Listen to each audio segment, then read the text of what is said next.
everyone, and welcome to today's Six Project podcast.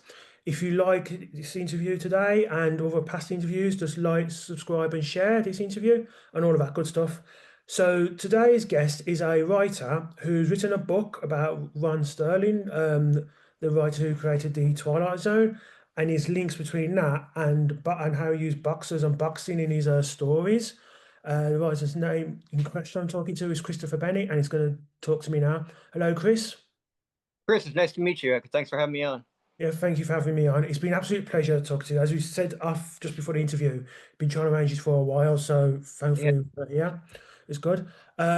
Before we get into your book on Rod Sterling and Twilight Zone and his links to boxing and whatnot, can you just tell us a bit about yourself in regards to your journey up until this point when it comes to becoming a writer? yeah, sure. I mean, I was from when I was a little boy, I kind of knew pretty early on. We all go through our phases when we're really young. We want to be an astronaut or a deep sea diver and all that kind of stuff. But from when I was in, high school, I kind of had a pretty serious intention toward becoming a writer. It's just I've always loved to read and write, and my initial plan was to go to university for journalism and kind of follow that course. But life kind of threw some curveballs at me, and that wasn't the way things happened, unfortunately. But writing has always been a passion for me, and even though it's not something I do for work or get paid for, it's still something I'm very passionate about and take very seriously. And so, as far as boxing, it's something I've been interested in since I was young. Here in the States, it was readily available on back in the good old days when you could see it every weekend on free network TV, unlike now where it's in only streaming and pay-per-views or things like that. It was very readily accessible, and I became a fan of guys like Boom Boom Mancini and Dwight Muhammad Qawi. And then, like anything else, once I take an interest in something, I tend to move backwards and kind of trace the course of the history of how it got to where it is. And so I started writing boxing uh, about 10 years ago. I was offered the chance to write for a website, and it just kind of snowballed from there. And my primary focus has been on women's boxing, which is something a cause I've really taken up for. One thing, and this kind of traces back to, I guess, the influence that Rod Serling has had on me, because he's always had a very strong belief system and always wrote with a purpose in mind. And I always wanted to have a cause to get behind with my writing. And when I finally latched onto women's boxing and the struggles that the women had gone through in decades past, just to be able to get the right to fight, that was something that I really took up and got behind, and have become very involved in for firsthand, trying to trace back and record and preserve the history of women's boxing. So that's something I've become strongly involved in. Okay, cool. So you mentioned that about Rod Sterling. So obviously you got an interest in boxing, but what else is it about Rod or Sterling that interested you as a whole? Yeah, I mean, when I was young, I was obviously, like most people, my introduction through Rod Serling was the Twilight Zone. Actually, I take that back, but a lot of people may not even be aware that he actually co-wrote the screenplay for the original Planet of the Apes.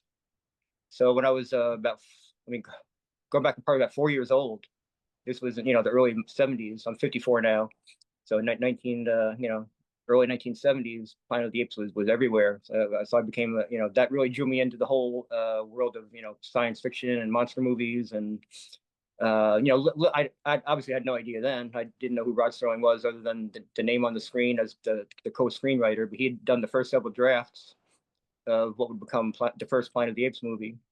So that really drew me in, even though I didn't know who he was until the Twilight Zone, because he was featured on camera as the narrator. So that got me, that drew me into the Serling. And I saw him as not just the narrator of the episodes, but more a tour guide, and even I mentioned in the book something of a father figure to me.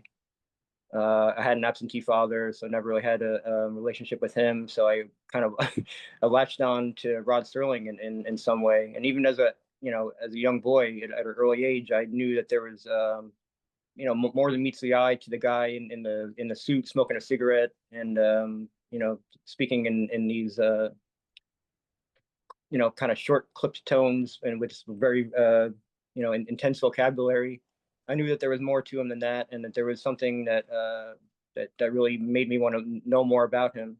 And it was through researching him that I found out about his whole background in boxing, and that compelled me to start writing the articles that turned into this book. So before we get into the Twilight Zone, just take us back to Sterling's start as a writer. What inspired him to be a writer and to get into that? Sure. Well, he initially wanted to go into physical education. That was his what he originally wanted to do. He had gone to Antioch College in Yellow Springs, Ohio, the liberal progressive arts school where his brother had gone. Um, he turned to writing primarily because of his service in World War II. He experienced, as I'm sure a lot of servicemen do, the horrors of war. He was much to his chagrin. He'd wanted initially to go to Europe. Sterling's Jewish, and he wanted to go to Europe and fight the Nazis, but they assigned him to the Pacific Theater. So he served in the Philippines, the Japanese occupied Philippines, and it was there he witnessed one of his best friends get crushed by a falling crate on a routine food drop. He himself had a close brush with death. He was coming out of a clearing in the woods, and so came face to face with a Japanese soldier taking dead aim at him with a rifle. And if not for his friend who was right in back of him and took out the Japanese sniper with a shot over Rod's shoulder, he might never have made it out. His father died while he was in the service, which had a really profound effect on him. And he hadn't accumulated the amount of points to be able to go home and be with his family and be there for the service. So that had a really lasting impact on him. He had shrapnel wounds from an explosion that affected him in his wrist and knee. He walked with a slight limp for the rest of his life, and when typing for long periods of time, he had a lot of pain. So it was really his struggle to come to terms with everything that he experienced and everything that the world, all these profound changes that the world was going through, to really make sense of everything. He turned to writing to really get things off his chest and try to make sense of the insensible. Okay, cool. So what was some of the early stuff he worked on? Because didn't he work in TV initially? So he started in college. He began writing. His first story was actually a war story called First Squad, First Platoon, which was not published back then, but was published last year in the Strand magazine. It just saw print for the very first time. His very first published story was a boxing story called The Good Right Hand, which came out in the it was called the Antiochian, which was his college's literary magazine. It was a 4-page boxing story. So that was the very first thing he ever published, was a boxing story, which is interesting. Not a lot of people know that, probably. So while he was in Antioch, he began working in radio. He wrote radio scripts, he acted, directed, he was very involved with their radio program. So he actually got his start in radio. Then after graduating from college, he and his wife moved to Cincinnati, which is where then he began working in television at a station called WLW, and got involved with an anthology program, which, and anthology programs, each week featured different stories by different writers with different casts. So it gave people, a chance to, see different things from different people. And so Rod Serling wrote, I believe it was 31 scripts for The Storm. which was the name of the program, and two of them were boxing stories. So he progressed from radio to television, then dabbled in feature films. So that's kind of where he originated with that. Okay. So he does all that, and then obviously he branched out into films. And what was the first film he actually wrote a script for that actually was produced and released on cinemas? As far as I know, I believe Requiem was the first, Okay. which would have been in 1960. It came out in 1962. It had been a live television show first in 1956. He then, as he had done for another show that he had done called Patterns, was premiered on live television and was the show that made Rod Strong a household name. Then they reworked that into a feature film, and the same thing happened with Requiem for a Heavyweight, which had premiered on live television in 1956 with Jack Palance in the lead role. And then 6 years later, he was approached to turn it into a movie. That wasn't necessarily his idea. He actually wanted to take it to Broadway and put it on as a play on Broadway. But he was approached by a producer named David Susskind, who he had worked with on TV, had a good working relationship with, and he convinced him to write it as a screenplay for a featured film. And he also produced a paperback book, which is a tie-in for it, which is basically a novelization of the screenplay.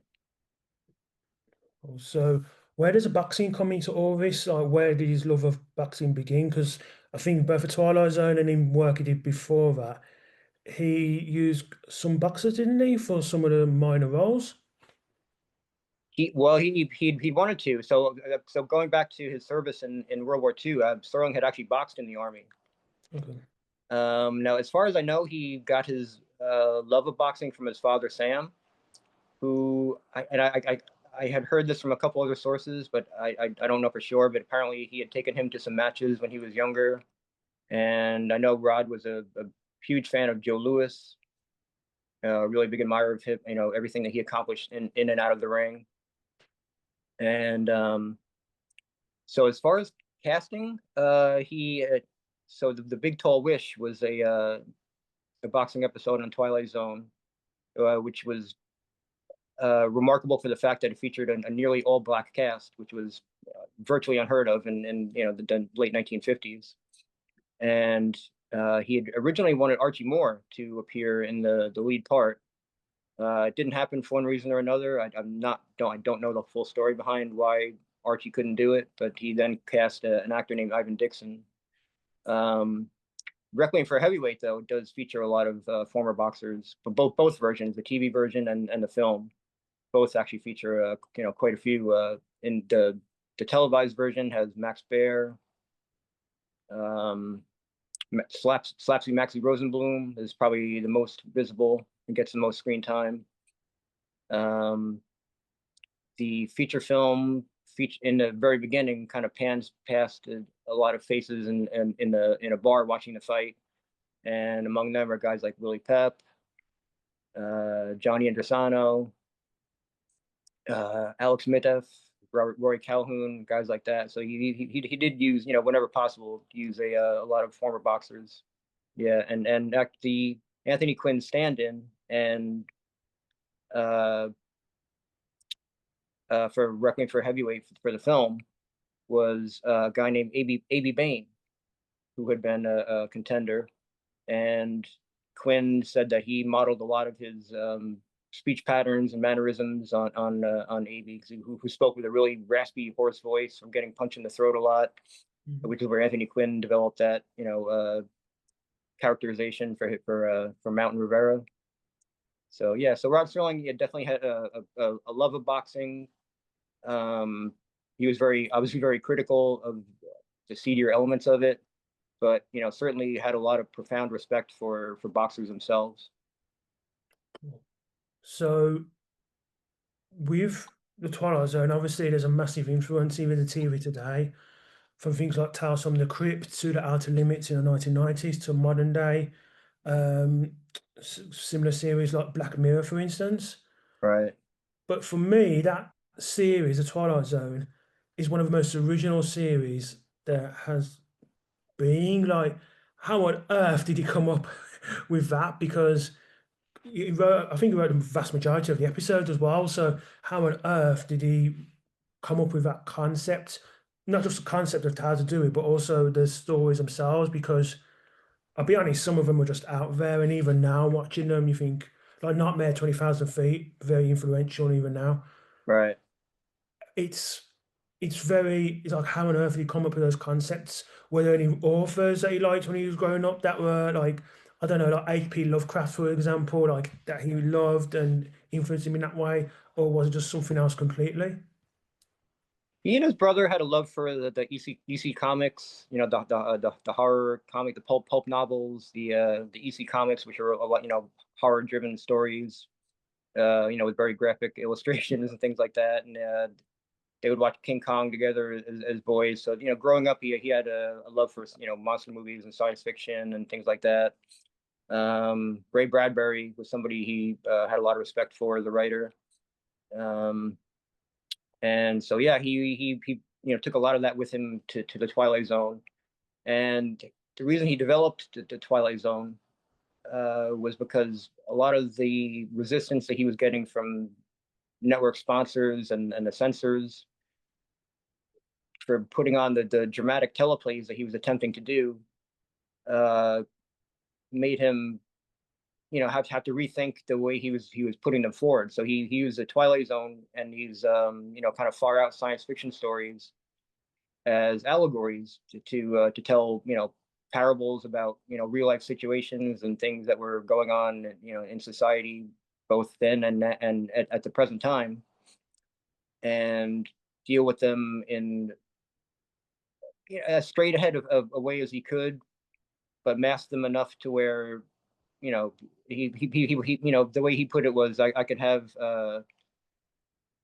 aliens saying things that Democrats and Republicans couldn't. In other words, he could tackle issues that he couldn't write about directly because it would draw just too much lightning. It would be a lightning rod for the censors, but he could put them across in a science fiction show because it would be aesthetically anyway just people would watch it for the monsters and the aliens, but the stories that were being told were if you read between the lines were very profound. Yeah, indeed, indeed. So and so, And still continue to be relevant today. I mean, I think that that's part of what sets the Twilight Zone apart from shows like The Outer Limits and Alfred Hitchcock Presents. And nothing wrong with those shows at all; those are great too. But I think the Twilight Zone, because there was so much, some Rod Serling had such a strong moral backbone and was not afraid to speak his mind and work those stories into the Twilight Zone, that the themes that were spoken about back then, sadly enough, are probably still as relevant today, maybe even more so as they were back then. And yes, you're right. You're right. He did write the bulk of the series. He wrote 92 of the 156 episodes, so I mean, well over half.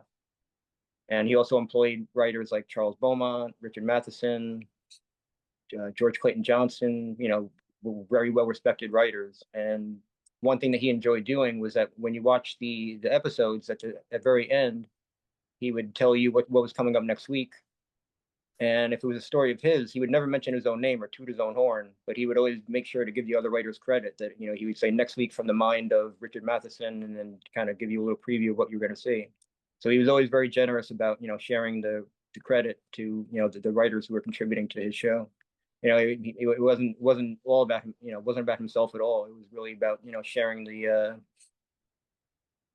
credit with everyone else who was also pitching in and coming up with these great stories. when you first pitched that to, was it CBS the show was on? Yes, he'd actually, so he had done a pilot.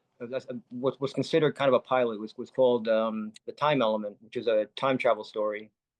And based on that, CBS, pretty much, yeah, bought the Twilight Zone. But yeah, it kind of sprang from there. So yeah, so if CBS had bought it and still retain the rights today. Wasn't it easy sell to CBS? Because, like I said, the series is as influential as today. It must have seemed very out there at the time. So, was it other than allowing him to have a pilot? Was it very easy sell to the executives at CBS to broadcast his idea? That's a good question. I actually I don't fully know the answer to that. I mean, yeah, you're right because I mean, anthology shows to that point were not typical. It was very ahead of its time, and the fact that it did take again these very serious themes and put them in a science fiction type setting. Um, I mean, he had honestly, I think the fact that he was involved and he had become a household name thanks to shows again like Patterns and Requiem for a Heavyweight really put him in the upper stratosphere at a time when writers were very well respected and carried a lot of weight in the industry.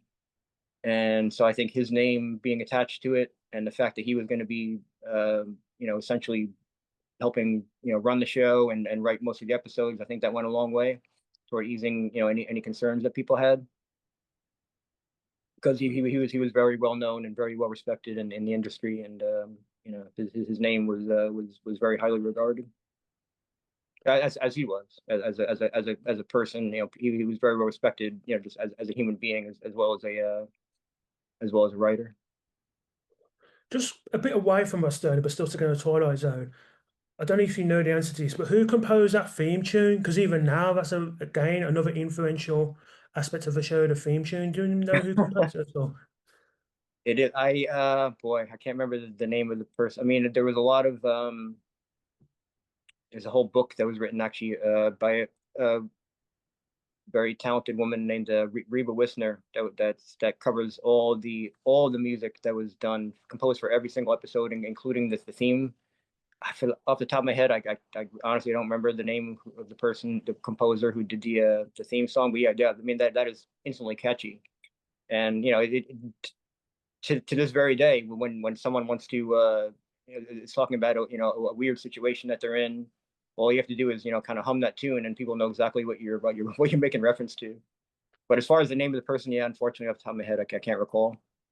Cool. So, what were the audience figures like when the Twilight Zone first was broadcast? The ratings weren't great. It was on it it was enjoyed well enough, but not to the point where it was a smash hit. And there was actually talk after, oh boy, I think there was talk maybe after every season that they might not be bringing it back. The first season was really loaded with a lot of what we consider classics today, and were kind of well thought of back then. But the show was definitely not a runaway hit by any means. Yeah.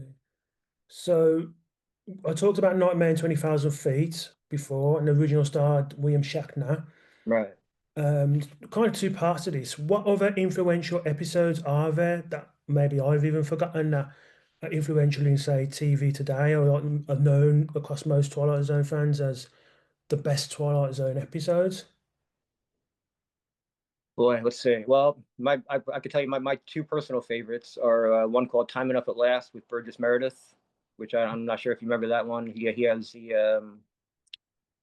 the really thick glasses, and he loves to read, and he works at a bank, and he keeps getting in trouble with his bank manager for reading while he's supposed to be helping the customers and counting out incorrect change.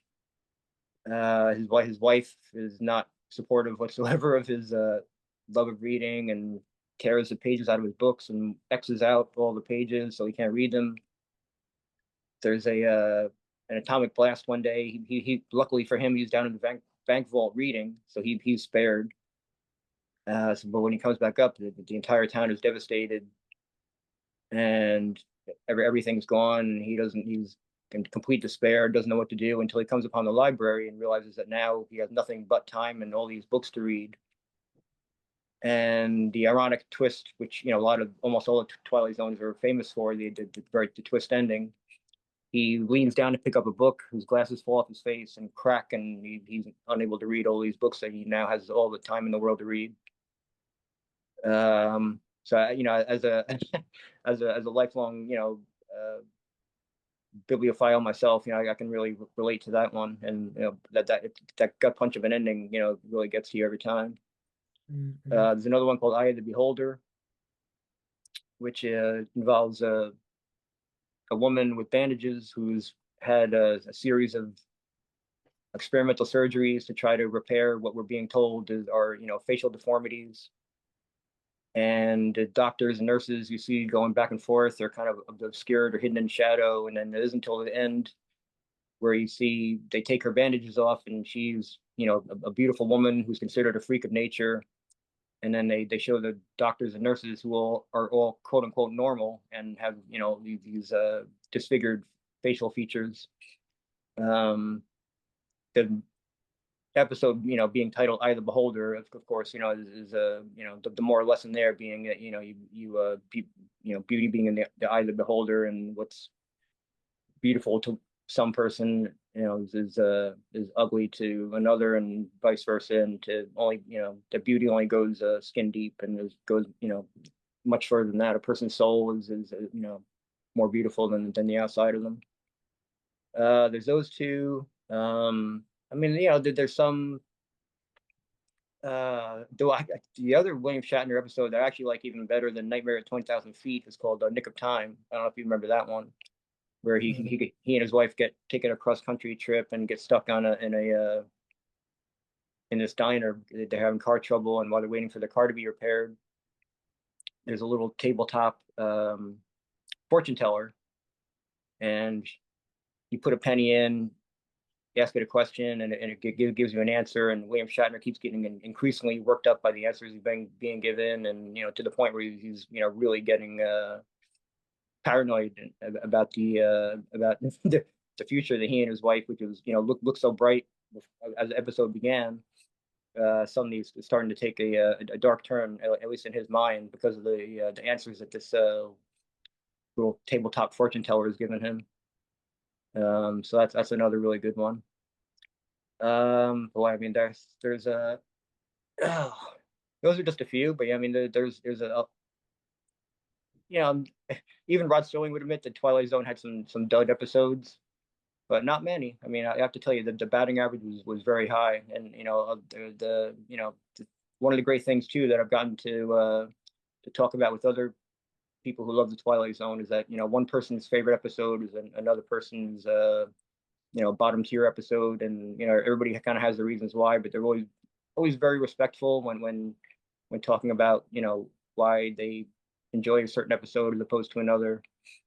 And that's the great thing about it. There's so many of them that, yeah, I mean, that there's so many to enjoy, and you know, people comparing their top 5 lists, you know, could possibly contain one or two of the, you know, quote unquote classics, and then, you know, there are other ones on the fringe that some people might like and other people, you know, might not. Obviously mentioned William Shatner quite a bit in the last couple of questions, and that was Mhm. really, you could argue those episodes you mentioned, his big break, although he had been acting before, and then that led on to Star Trek, etc., etc. Were Right. any other actors whose big break was on the Twilight Zone who then went on to do better things? Surprisingly, quite a few. When you go back and watch the show, it's pretty astounding. I mean, so sticking just with Star Trek, you had Leonard Nimoy was in a war episode, war themed episode. Um, George Takei was in a very controversial 5th season episode that actually didn't make the syndication package. He was playing a Japanese, you know, obviously Takei being Japanese, was playing a Japanese man who became embroiled in this heated argument, and you know, it was yeah, without giving anything away, it was controversial to say the least. But you know, so one of the more memorable ones that hadn't been seen for a very long time. James Doohan, who played Scotty, was in one of the hour-long episodes in season 4. Boy, am I forgetting anybody? I think that was everybody from the major stuff from the Star Trek. But Robert Redford was in the Twilight Zone. Charles Bronson, and Elizabeth Montgomery, who later went on to do Bewitched. They were in the same episode together. Um, Boy, I'm sure there's many others. Those are a few off the top of my head that I can remember. Yeah, gosh. So just to reiterate with the Twilight Zone, because it's been so many years since I've seen it. It was more, would you say all the episodes were more allegorical? Yes, they had this weird fantasy sci-fi element to them, but they're essentially allegories of what was happening at the time. Right. Yeah. Yeah, there were so many different genres involved. I mean, it was so Serling sold it as a science fiction show, and it was presented as a science fiction show. To satisfy public curiosity, and again to as a way to kind of Trojan horse these really heavy issues into these stories, the allegories. But when you watch the series, there's so many different genres that they work in. There's a lot of war stories again because of Serling's military background. That shouldn't be surprising. There's a lot of westerns. Serling actually went on to create a western series called The Loner, which ran for one season. Um, there's comedies which are not which are among the most probably uh, the least thought of in terms of people's enjoyment. Sterling didn't write comedy terribly well, but he tried. Speaking of which, Carol Burnett, he actually was Carol Burnett was one of her early. She had been on a show called the Gary Moore Show at the time, but and Sterling was a big enough fan of hers that he actually wrote an episode based around her. And it really, it did showcase her talents very well. It wasn't a terrific episode, but I grew up a really big Carol Burnett fan, watching the show with my mom. So that one, I got kind of hold a special place for, and that was one of her early episodes. Going back to your previous question. So yeah, I mean that was the thing. Like, there were so many different genres that in the Twilight Zone encapsulated that makes it even. It wasn't just it wasn't just aliens and robots. There was so much more to it. And again, I think that was one of the things that sets it apart, is that it covered so much territory, and there really truly is something for everybody. I believe. How much control did CBS give Sterling over the series? Quite a lot. I mean, he enjoyed quite a bit of creative freedom, the kind he had never had before and never would have again. He was not the producer on the show, but he worked hand in hand with a guy named Buck Houghton, who was the producer, who oversaw the behind the scenes details, which allowed Serling to be the creative force behind it.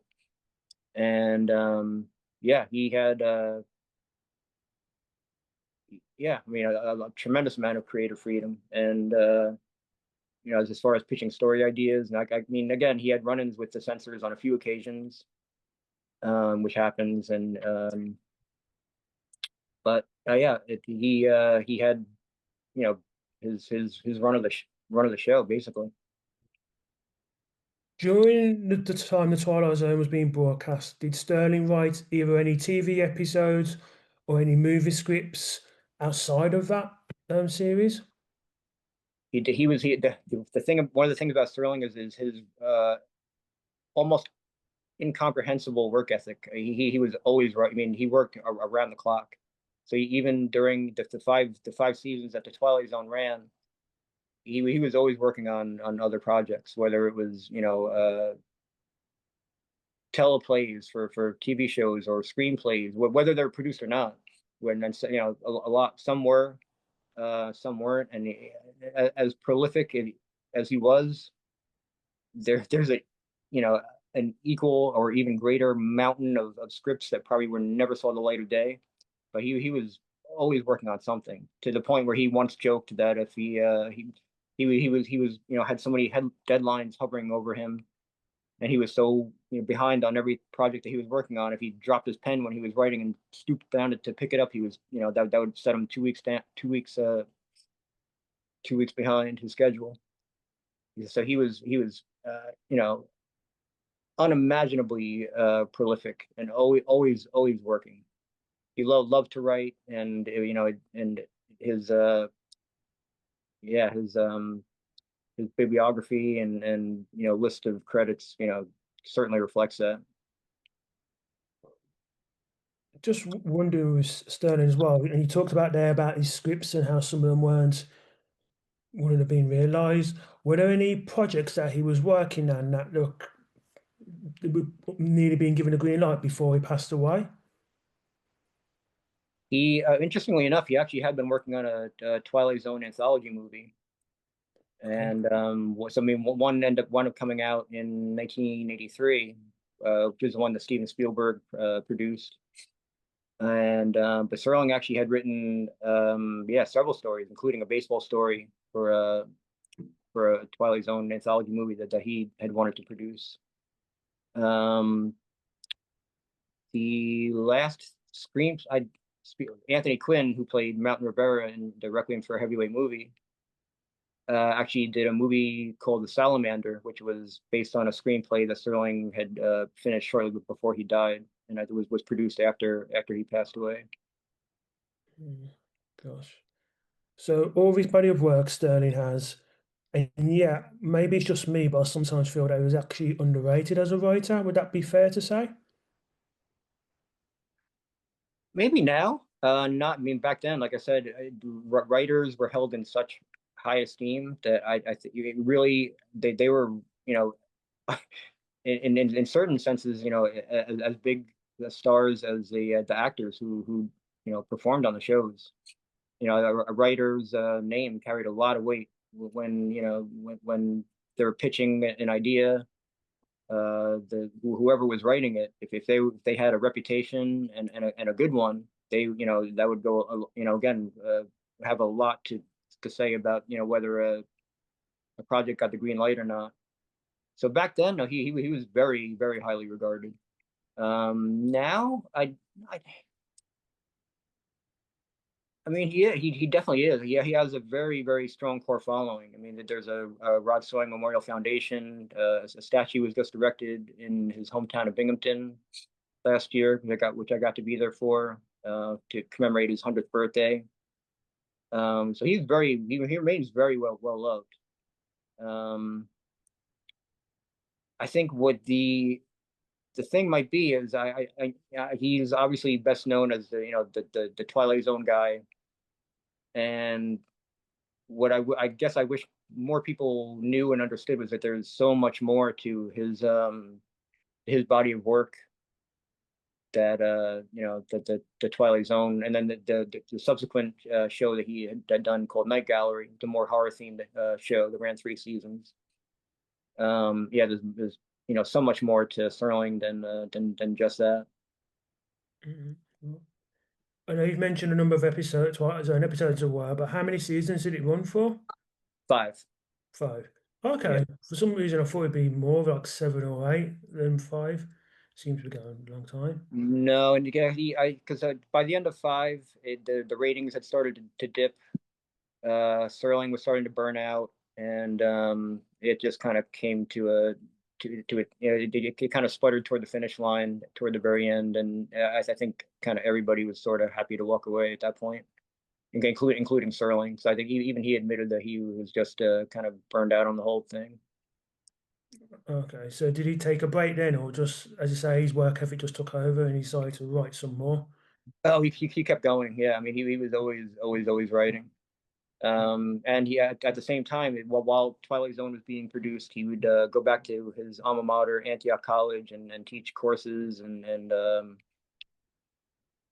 visit, colleges in and around Los Angeles, where he moved to later in life, and would, spend a lot of time, teaching and talking to, young students about any number of things. Whether it was formal lectures or just kind of doing these little hangouts where he would just sit and just kind of have like a sit in a circle and just talk to them and about what was going on in the world, and the craft of writing, and whatever was on his mind, and he always had a lot on his mind. Mm. Obviously, having a high work ethic like that, you're going to be away from home for quite a bit. So, how was his personal life at this time? Was it stable? Was it unstable? Like, how was his life personally away from the big screen or small screen? Well, he actually had a cabin in the back of his, or what I guess a glorified writing shed in the back of his home where he did a lot of his work. So he was, even I guess during the writing process, I mean, he was always he was literally home, and his daughter Anne, and he had two daughters, Anne and Jody, and they both remember him, being even when he wasn't physically there, because again, he was so, he was working around the clock. Um, so you would think that he, probably wouldn't have a lot of time for his kids, but they both remember him, taking as much time as he possibly could, and giving them a happy, childhood, and they both have very, very nothing but loving memories of him. Um, he got married to his college sweetheart, and they remained married until he died in 1975, and she only passed away a few years ago at the age of 90. So they had they had a very stable relationship. So yeah, believe it or not, as busy as he was, he always found time for his two daughters, and was a a practical joker, and just loved to have fun, and he wasn't this always the stoic personality that he appeared to be on TV. He was his daughter Anne tells stories about him running around with a lampshade on his head around the house, and you know pulling practical jokes, and just being a all around funny loving guy. Cool. You mentioned before there's a lot of boxers in his work before Twilight. Was there a lot of boxers or boxing themes in the Twilight Zone? So just well, the one episode, the big tall wish, was the one that he wrote. Um, before that, there was another episode which was not necessarily boxing themed. It was called "The Four of Us Are Dying," about this con man who could alter his facial features to kind of get out of these sticky situations. And towards the very end, he is trapped in an alleyway and needs to change his appearance. And he looks behind him and sees a fight poster on the brick wall behind him, and changes his face to the boxers who's pictured on the poster. So technically, that became the first boxer depicted on the Twilight Zone. Again, not a boxing themed episode, but still still counts. The Big Tall Wish came later in the first season. Those are both first season episodes. And there was a third one that came in the fifth season, although it was written by Richard Matheson, called Steel, which is about a ban on boxing, which prohibits humans from participating. So now in the future, robots are only allowed to box. So that was just so Big Tall Wish and Steel were the two actual boxing theme episodes, and then the honorable mention for the other one.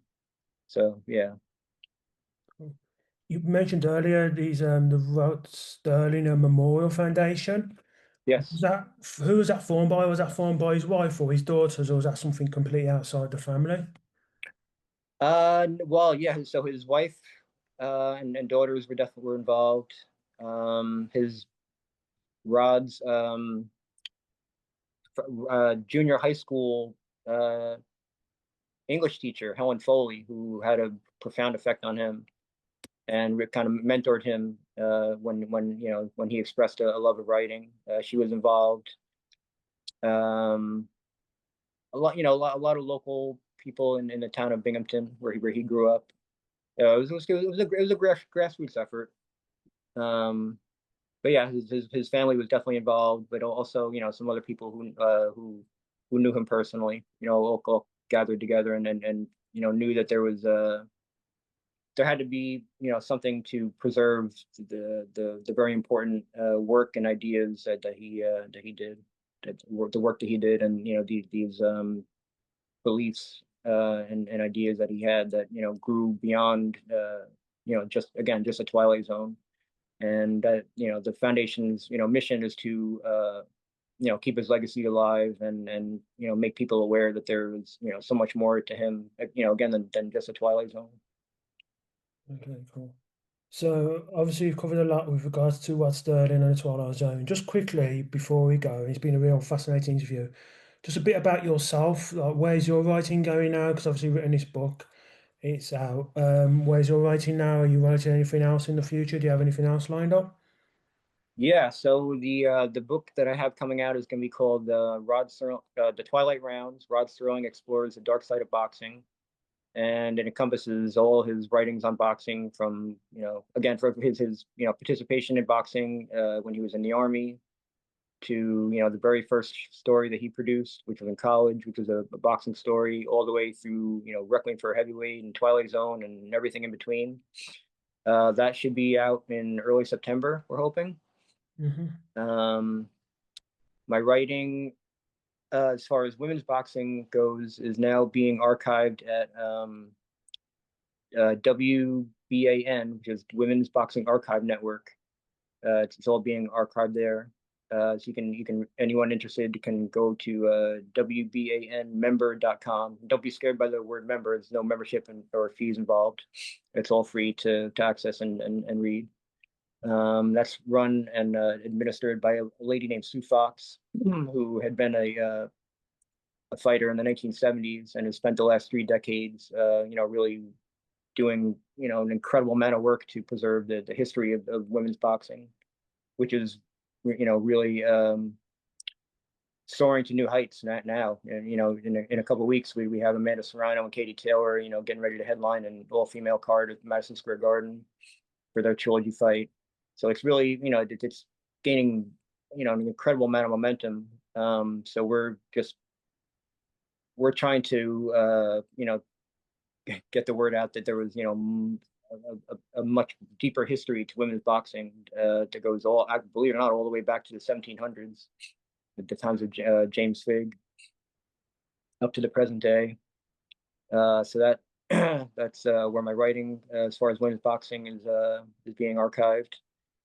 And I don't think I've said this publicly elsewhere, so I guess this would be something uh, of a little revelation. But I'm working on a biography of Lady Tiger, Hmm. who was a trailblazing boxer in the 1970s and 80s. She was one of the first 3 women to be licensed by the state of New York after a lengthy court battle, and has an incredible story, and is someone who I've had the incredible fortune to get to know personally over the last 5 years.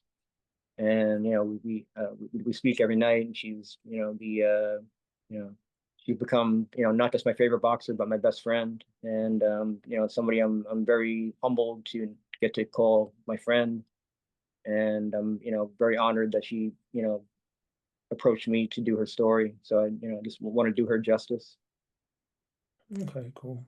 Well, Chris, it's been an absolute pleasure talking to you. All the best with your writing. If there's any place that people can go to keep up to date with what you're doing writing wise. Sure. I mean, the best place, I guess, would be Facebook. You can just find me under my name, Christopher Benedict. Feel free to send me a friend request. Instagram is CWBENE 1970. And yeah, that's it. Yeah, I don't do Twitter or X or whatever it's called these days. So those are probably the 2 best places. Oh, cool. Yeah.